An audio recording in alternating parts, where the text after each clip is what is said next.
Financial independence is everyone's desire. I mean, who doesn't want to be free? Who doesn't want to travel to wherever he wants to go?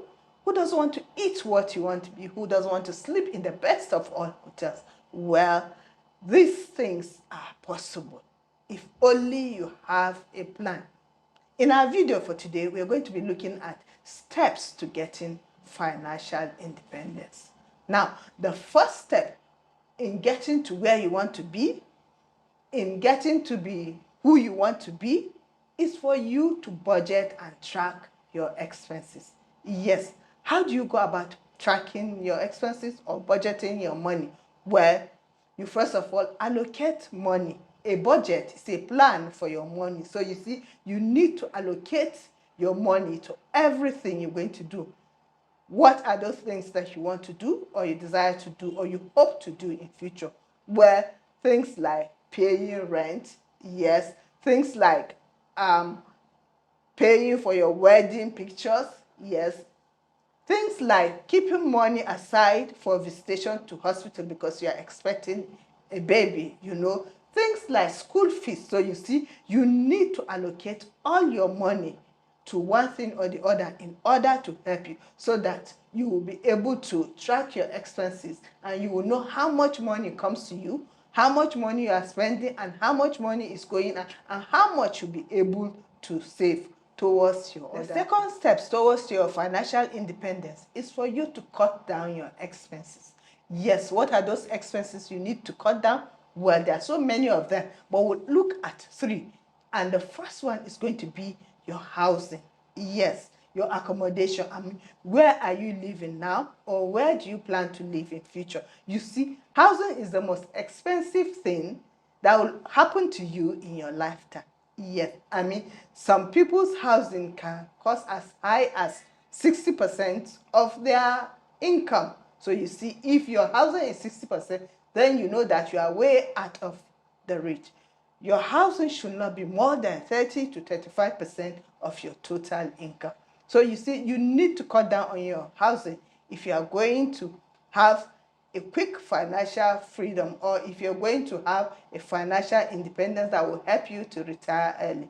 Now, the second thing you're going to cut down is your transportation. Yes. After cutting down on your housing, you need to cut down on your transportation. Yes. Do you drive a very expensive car, or you plan on getting a brand new car?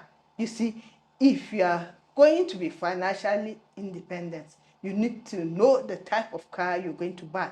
You don't have to buy a brand new car. I mean, there are so many cars that are grade A that will serve your purpose. Another thing you need to cut down is feeding. Yes, if you are the type that eats 7 times in a restaurant in a week, you need to cut down to like maybe 4 or 5 times a week. From 7 times a week to like 5 or 4 times. This will help you to get savings, and then you invest that towards your financial independence. The third step you need to take towards your financial independence is having a savings.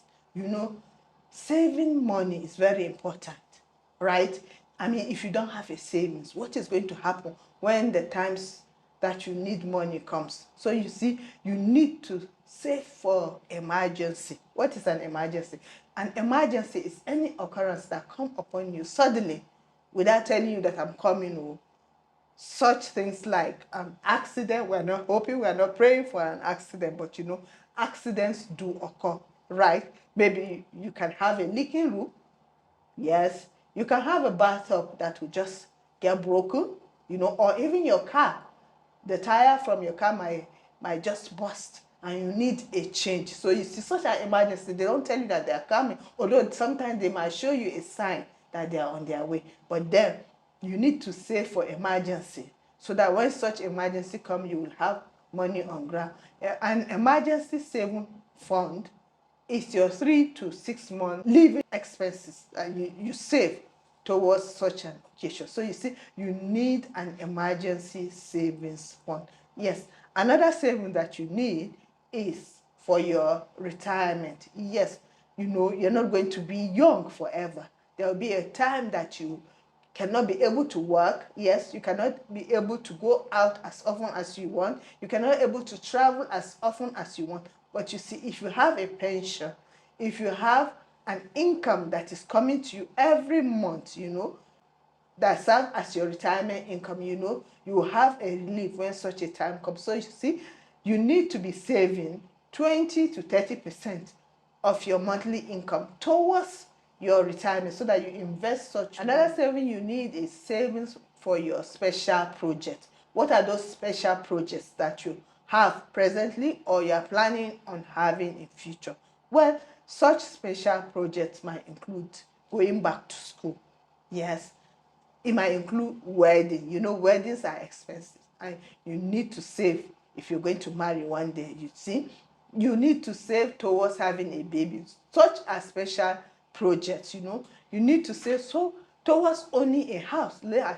Saving for your mortgage, you see, for the percentage of the mortgage you need. So you see, you need to save towards such special projects. The fourth step you need towards your financial independence is investment. Yes, you need investment if you're going to be financially free one day. Because money cannot just come out from nowhere. You need to invest that money so that it will yield additional income for you. So you see, you can invest in capital market so that one day you will have dividends. Yes, you can invest in properties. Yes, so that you can have rental income. You can also invest in businesses. You see, if you have several businesses, then you will have your business generating income for you so that when you get to your financial independence or when you are retired, such money will help you to have a smooth retirement. So you see, financial independence is very important, but you cannot just wake up and say, I want to be financially independent. No, it will take time. It might take you 10 years, it might take you 15, 20, or even 30 years, especially if you are a worker, government worker, you know that the salary is not that much. So you see, you need to plan towards such a time that you don't have to depend on anybody for money or you don't have to depend on anybody for your feeding. So you see, it's good to plan.